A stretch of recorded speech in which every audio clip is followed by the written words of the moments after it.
Reka rero nanone bakunzi ba KN Radio reka twongere tubaye ikaze rero mu makuru ndetse n'ibiganiro tugenda tubagezaho umunsi ku munsi. Uyu munsi rero hano kuri KN Radio twabagejejeho ikiganiro Perezida w'u Burundi Ndayishimiye Evariste yagiranye n'abene gihugu. Uraza kurero kugenda usobanukirwa byinshi ibyo yagiye atangaza muri kino kiganiro yagiranye n'abaturage nyine batuye muri kiriya gihugu cy'u Burundi. Reka rero tureke kubafata umwanya ahubwo nyine mwumve ibyatangajwe n'uyu Perezida w'u Burundi Ndayishimiye Evariste, ubundi twebwe turaza nyuma y'iki kiganiro. Banyakubahwa mwese bene gihugu muserukira amashirahamwe atandukanye, umwe wese mu cubahiro ciwe yiyumve. Tugira amahoro, sangwa amahoro, ubumwe, iterambere n'ubutungane mu gihugu cacu.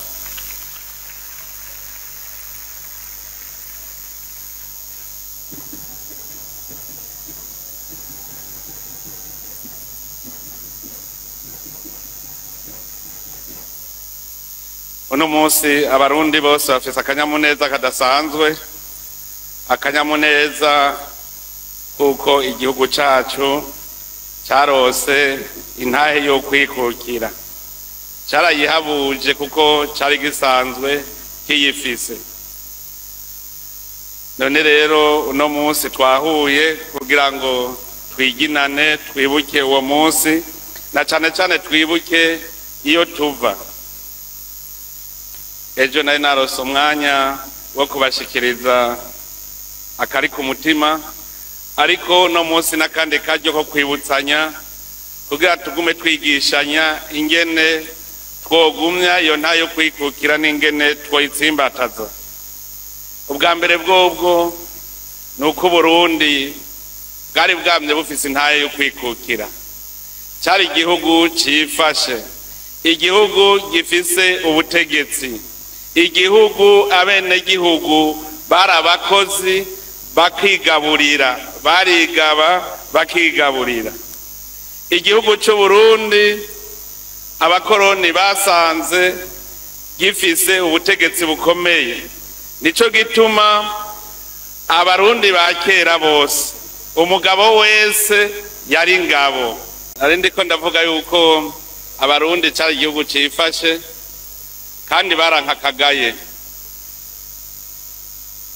Rumariza yaraje mu Burundi ashaka abarundi atwara babagurano ngo baje kubagira abaja, ariko abarundi baramugwanije baranka yuko hari umurundi n'umwe atwara. Ivyo birerekana ko abarundi cari ni igihugu c'abantu bankakagaye, igihugu kitavogerwa. Igihe abamisiyonari baza ubwa mbere bagize ngo bamenere Rumonge na Nyanzarake, naho nyene abarundi barabagwanya. Uburuhiro baja kwinjirira imisugi. Abo bamisiyonari ngo bari bazi yuko baje gusambura imana z'i Burundi, bashitse basanga dusenga imana imwe, bapfuma bavuga bati basi duhindure izina ry'Imana tuyite Mungu, kuko basanze yitwa Imana n'ubu yitwa Imana. Ariko bo baca bavuga ati dupfume tuyita Mungu. Igihe abadagi baza, abarundi baragwanije abadagi imyaka 7. Ico gihe kirerekana neza ko hariho abarundi koko bazi no kwitangira igihugu cabo, kuko incungu ya mbere ikomeye ni Bihome wewe yemeye kwigura umwami. Murumva ko Uburundi ni igihugu c'abantu bankakagaye. Nico gituma n'umuganwa Rudoviko Rwagasore yagumye aharana kugira ngo Uburundi bugarukane iteka bwari bwanyazwe. Intayo yo kwikukira rero twayirose inyuma y'imyaka myinshi y'agahotoro n'agacinyizo k'abakoroni. Ariko naho twari turose intayo yo kwikukira, ntibyaciye bitungana kuko uwo mugera w'igikoroni ntiwaciye uva mu Burundi. hari imigwi ibiri, hariho abarundi b'ibipfamutima batemera ko ako gateka k'igihugu kagaruka, hakaba n'abarundi rero b'umutima bagwanira iryo teka ry'Uburundi, aribo bari barongowe n'umuganwa Rudoviko Rwagasore. Rero abo bari bashigikiye abakoroni batashaka kwikukira, uwo mugera wagumye bakurikira. Nico gituma twagumye tugira ingorane muri kahise gushika mu 2000, niho novuga 2005, aho dusubiye kugarukanira intwaro ya demokrasi. Ico gihe abarundi bose bari ngabo, umurundi wese yagendana icumu n'umuheto kuko yamaze ku rugamba rutera. Ubu rero mu gihugu cacu ako karanga ko gukunda igihugu no kucigura dutegerezwa gusubira kukavukisha mu mitima yacu. Murabonye ingabo z'igihugu sizi gusa, n'ingabo zizi kwitangira Uburundi, zikitangira mbere n'ibindi bihugu. Igihe twari ko dutangura kubaka izi ngabo mubona uno munsi, murazi ntivyari vyoroshe, ariko kubera uwo mutima w'abarundi wuko dutegereza gukingira igihugu, kubaka ingabo z'igihugu n'inyamiramabi ntivyatugoye. Ariko rero dutegereza kugaruka ku karanga. Nico gituma mu ngabo z'igihugu twaraye dufashe iyindi ntumbero yuko abarundi twese dutegereza kwiyumvamo igihugu, kandi ko dutegerezwa kugikingira no kukigwanira. Hariho rero umugwi w'inteko mu rwego rwo kwivuna basi, dushaka ko aribo bazoguma bigisha abarundi kugwanira igihugu ndetse no kugiteza imbere n'urugamba. Rero uno munsi twumve ko kwikukira no kwikurako agasuzuguro. Kugira wikure ko rero agasuzuguro nuko uba wigaba ukigaburira. Nta muntu avumba bahicubahira. Muze murabe hose umuvumvyi bama bamushira ku ruhande. Nta muntu asega bahicubahiro.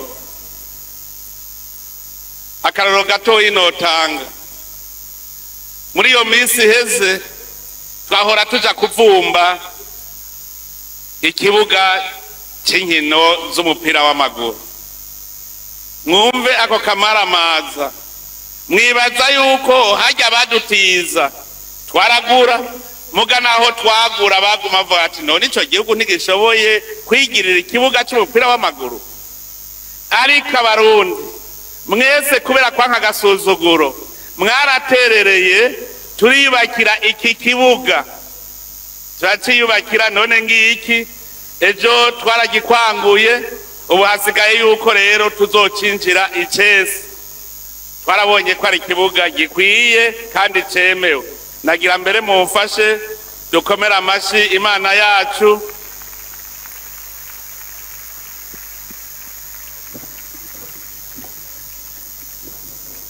Kuko n'ishirahamwe mpuzamakungu ry'umupira w'amaguru FIFA ryaramaze kwemeza ko iki kibuga gikwije vyangombwa. Ubu rero turiko dutegura yuko tucinjira. Murumva yuko karagasuzuguro, kandi murazi yuko twavuze tuti tugira tukore igikorwa c'iteka, operation agateka. None ntimubona ko agateka turiko turakagarukana. Ndibuka ngaha ivyabona biriho abagize umugwi warujeje kubaka iki kibuga. Ndababwiye nti dutegerezwa kubaka gishasha, sambura iki tubake bishasha. Bose bagiye mu kajembegete bati none tuzokurahe uburyo. Ndababwira nti je ndazi ko bizoshoboka, sambura. Baratinya. Umunyamabanga mukuru w'umugambwe CDF taravyibuka, ejo twavye tubivuga. Baratinye bose, nije niyiziye turagisambura kugira tubake gishasha. Imana rero yadufashije. mwese ndabakeje kuko mwaragiterereye, kandi iki ni ikimenyetso yuko abarundi bashoboye, n'ibindi tuzobikora kandi biruta no ngaha. Ndakeje rero abarundi bose bagiye ku kivi kugira ngo umurundi wese aronke icyo afungura, kuko tugiye gusega ivyo kurya naho nyene nakagaye. Kubona rero abarundi baragiye ku kivi ku buryo umunwa uronke icyo ufungura n'iteka rikomeye cyane. Hari haho nagiye barambaza bati mbega mwebwe musumirahe? Ndababwira nti twebwe dufungura ivyo twirimiye. Ngo birashoboka? Ndababwira ko bishoboka, baca baradukeza. None nanje ndakeje abarundi. Ndakeje kandi abarundi ku ntambwe baraye bateye, intambwe yerekana ko tudakwiye kubusimbira hamwe. Abarundi mu vya politike twarerekanye ko dukuze, yuko tudakwiye kubusimbira hamwe, dukwiye gutora abaturongora kandi babona.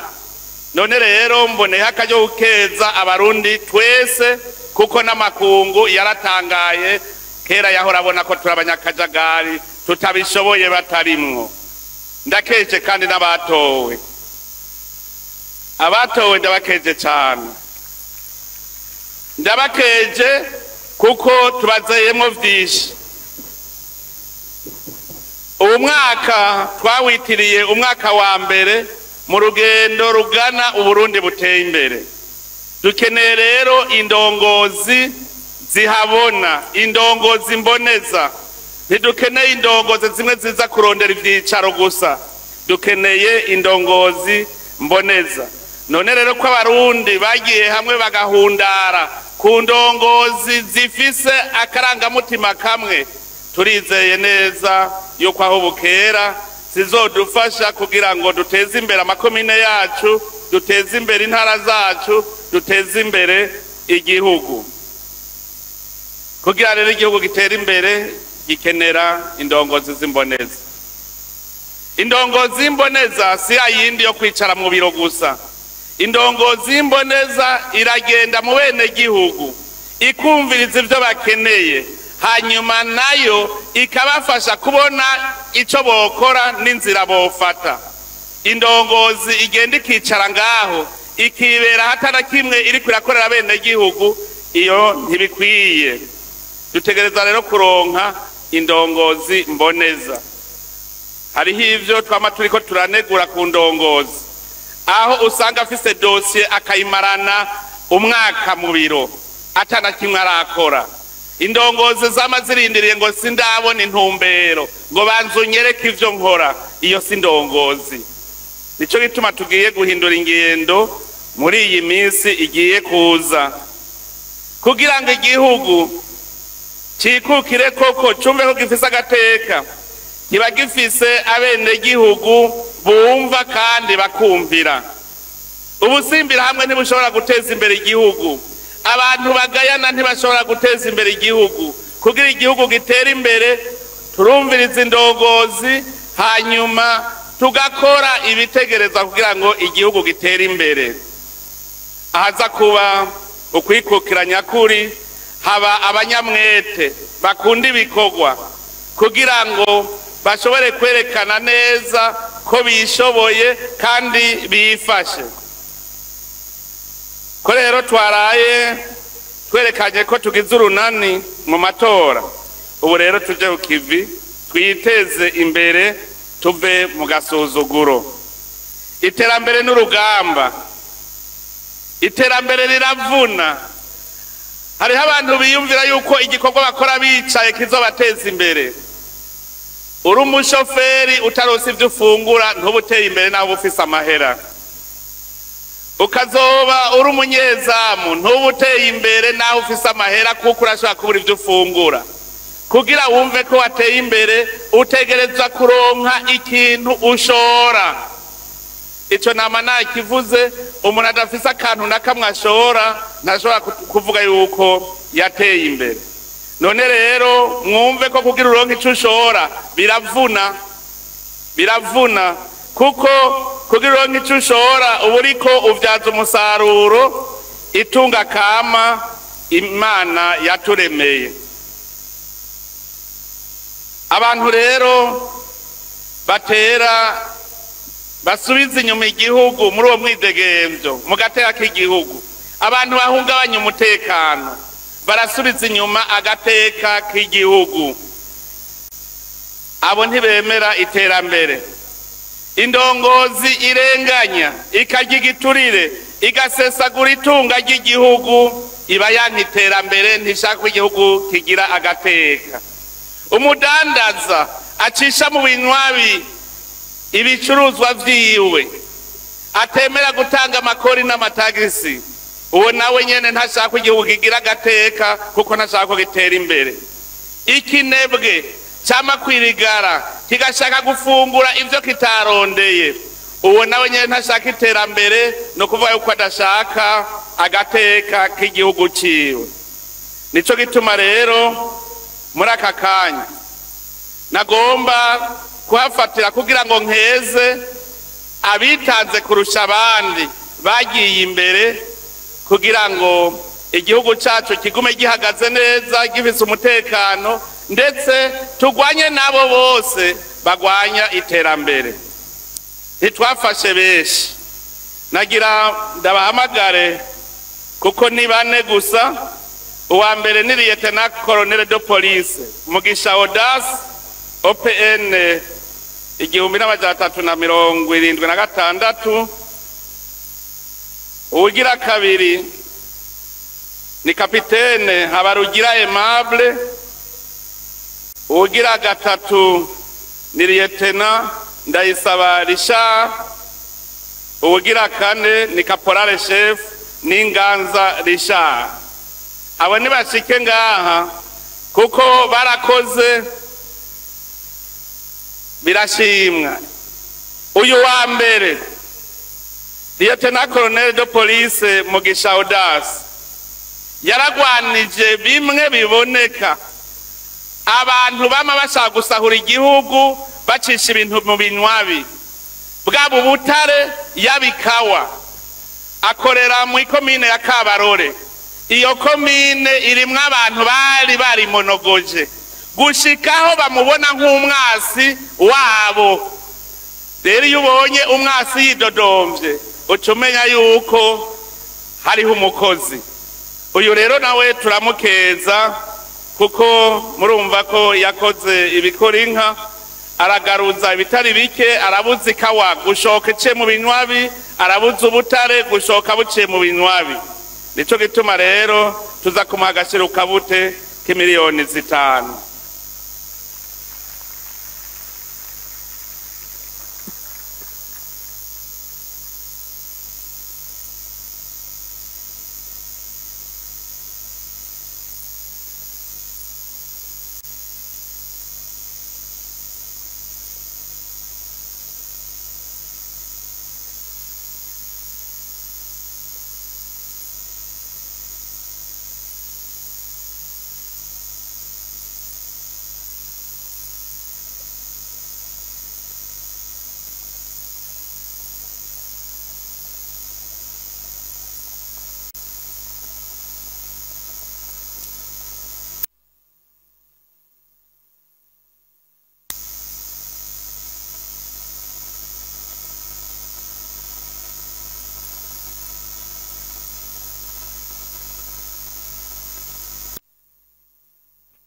Aba batatu sa nubavugira rimwe, abarahagarariye igihugu barahagateka urwego ko kwivuna basi. Twarabatumye kugira ngo bakinge umwasi ataradushikira.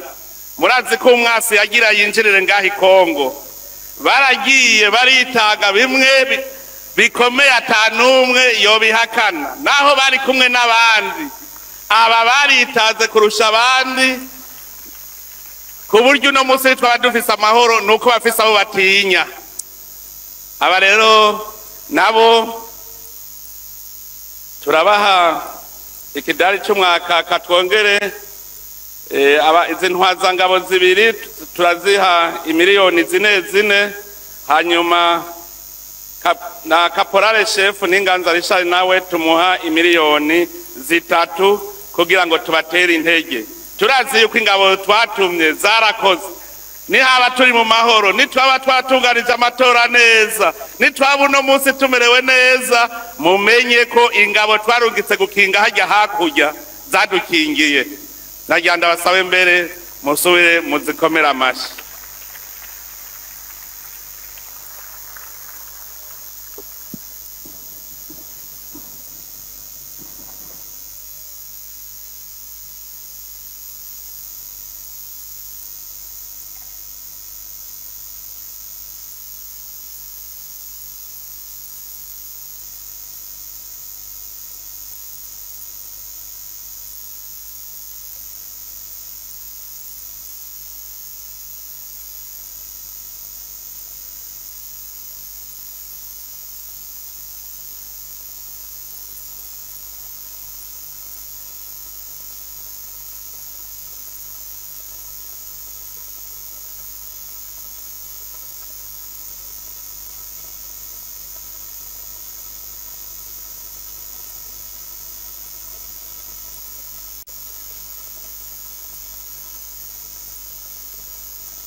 Naba twashoboye kubona ko twoshira imbere y'abandi ariko abakoze ni benshi cyane.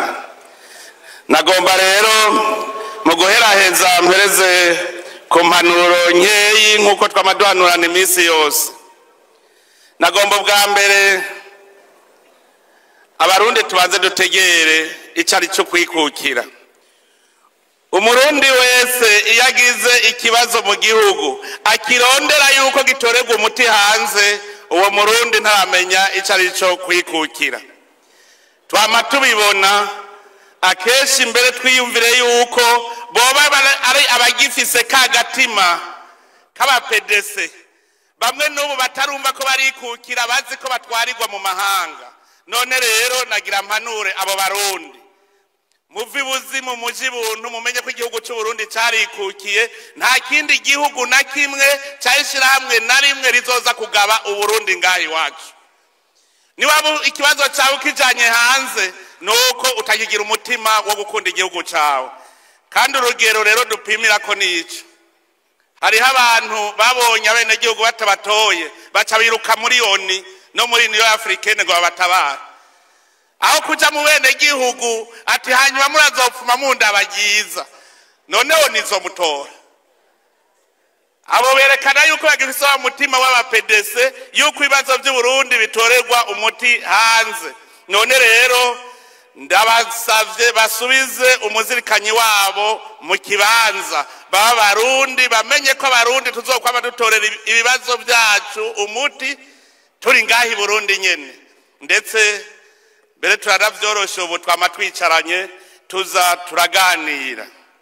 Ubwa kabiri ngaruka ku ndongozi, twaraye tuvuye mu matora, ubu tugire iyindi ntambwe. Ubu mumenye yuko ibikorwa byose tuzobikorera mu ntara. Indongozi rero itabona hamwe bita ku kibuga aho ibikorwa bikorerwa, iyo ndongozi yo birakinjura ikaja kwiga ingene barongora abandi. Mwijambo ry'Imana handitse ngo udashoboye gutunga umuryango wawe woshobora gutunganiriza abandi gute. Handitse kandi ngo ugutanga bisumba guhabwa. none uzotanga iki udafise?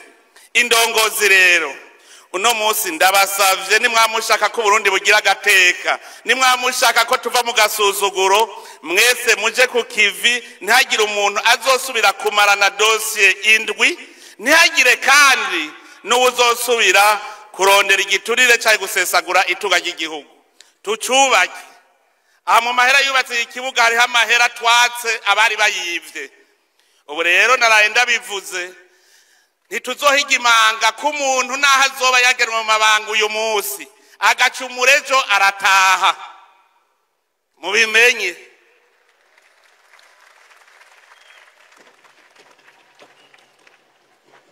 Abenegihugu murazi baguma banyandikira utuntu, abenegihugu bakagushengeza iwanje ngasanga nivyo vyiza, nzogusaba uce wandika ikete ryo gutanga imihoho utarigura maramara.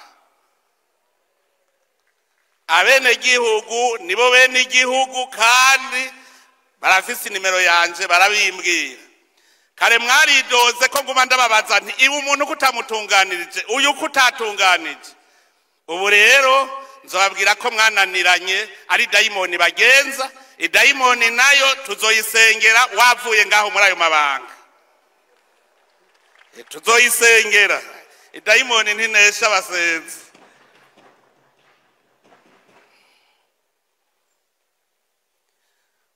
Mwebwe mujejwe intwaro n'abajejwe umutekano, cyane cyane Nyamiramabi, hariho ingeso ziguma ziza ziribonekeza. Ubu hatanguye no kwibonekeza abantu bitwaza ibintazi kugira ngo batoteze ubuzima bw'abandi. Muve hasi, mubigishe uwo n'umutima w'agakoko, ni dayimoni iri kubavugiramwo. Kwitwaza ibintazi ngo ibirozi kugira ngo utoteze ubuzima bw'abandi, ico tugiye kukigwanya twivuye inyuma. Abo bakitwaza rero ibintazi mushaka mwe murasubiza inyuma. Ico twiyemeje nk'urwego rw'igihugu, uburongozi bw'igihugu, nuko tugiye kubandanya dukingira igihugu cyacu kiba igihugu kitavogerwa. Ni muri iyo mpamvu mpamagarira abarundi twese kuva hasi, dukura ibirenge hasi, kuko umunsi ugwaruka gwakura ibirenge hasi niwo munsi twataye kubona iterambere. Mu minsi yahera ugwaruka gwagenderera kwega ibirenge. Ubu rero twese duhaguruke, tuzoja mu mitumba, tubigishe gukunda igihugu, tubigishe gutambuka ubona imbere, niho igihugu dushobora kugiteza imbere. Ubu rero twiyemeje yuko tugiye gukora ibishoboka vyose ntihagire ikibi gikorwa muri iki gihugu. Abenegihugu bumve ko bose bakingiwe, bafise umutima mu nda, bashobora gukora batakebaguzwa. Ubugira kabiri nuko tugira dutangura ibikorwa byo kugwiza umwimbo. Ejo mwarumvise ibyo nashikirije, mu burimyi dushaka yuko amatongo yose atarimye tuyaha abarimyi bayarime. Amatongo ya leta ataca ariko arakora uno munsi tuyaha abarimyi bayarime. Igihe hazozira imigambi y'iterambere tuzoheza tuyikorereho, mugabo hatari hicaye, kuko hariho abaguma bayarabaraba uko gusa. Aha rero nteyakamo abajejwe amatongo yuko bategereza kuraba amatongo bayahe abenegihugu bayarime, hanyuma nihagera ko dukora imigambi y'iterambere tuzoheza dukore. Ikigira kabiri naravuze ku gisata cy'ubutare. Twarabonye neza ko Burundi budashoye hanze ntibuzotera imbere. Ubu rero tugiye gufata uwundi mukenyuro mushasha. Twarabonye ko hari abarundi benshi b'abahinga bazi gucukura ubutare. Twarabonye ko hari abenegihugu, amakoperative babishashaye. Ubu rero tugiye guhindura umukenyuro. Abivyi b'ubutare muwe muritegura. Ubu tuzoza tubaha akazi, mwimbe tugura dushora, hanyuma gutyo muwe murose amahera kandi n'igihugu kironke amahera. Ivyo barabisavye cyane cyane abenegihugu bari mu bice birimwo ubutare. Baravuga bati none ntitwokwimba hanyuma leta igashora ikaduhemba, none ikawazo ntibazirima hanyuma bagashora, leta igashora hanze. No ku butare rero tugira dukore nk'uko kugira ngo iri tunga kama Imana yaduhaye rituramire koko. Aha rero nsaba ikigo OBM ko cicarana cyane cyane ugwaruka mugira amakoperative hajya mwirirwa mwicaye, ahubwo duce tuja no gucukura ubutare hanyuma dushore abarundi batunge. Ivyo nivyo vya mbere tugomba gushimikira ko kurusha ibindi kugira ngo tuduze itunga ry'igihugu. Tugize uko turazi yuko mu mwanya mutoyi amakungu azotangarira Uburundi. Turifuza ko mu myaka mikeyi Uburundi buzotamarirwa n'amakungu. Nico gituma tugira tukora ibishoboka vyose amahera y'agaciro yinjire mu gihugu, hanyuma tugura amahinguriro tubandanye duhingura. Turi kumwe n'Imana turazi vyose birashoboka. Nico gituma ndabwira nti tubumwe tugire urukundo kugira n'Imana igire ahimaniye. Mbere rero ni ngaha ciye mpereza nsubira kubipfuriza umunsi mukuru mwiza. Uwo munsi mukuru nabonye mwawitavye mushajije. Ndazi yuko uno munsi muca mutangura kuwuhimbaza muri kumwe mwese. None rero muwuhimbaze mu kanyamuneza, twese twibuka yuko abarundi dutegerezwa kuva mu gasuzuguro, igihugu cy'u Burundi kiba igihugu c'iteka, igihugu kitavogerwa. Imana ibahezagire mwese. Rero bakunzi bacu, murumva ibimaze gutangazwa na perezida w'u Burundi. Reka rero natwe twite dusoreza hano n'aya makuru yacu uyu munsi twabateguriye nyine ikino kiganiro cya perezida w'u Burundi. Reka tubashimire rero mwe mudahwema gutwereka ko mudukurikiye 5 kuri 5 hano kuri KN Radio, bitewe n'ibitekerezo mugenda muduha, ndetse ikindi kandi tubashimira nuko nyene mugenda mutwereka ko mwakanze subscribe cyangwa sabone nyine kugira ngo mujye mubasha kubona ibiganiro ndetse n'amakuru tugenda atubagezaho. N'abatarabikora namwe mubikore nonaha nyine kugira ngo namwe mujye muza mu wa mbere mu kubona ibyo ngibyo byose tugenda dutambutsa hano kuri KN Radio. Imana yo mu ijuru ikomeze ibane namwe.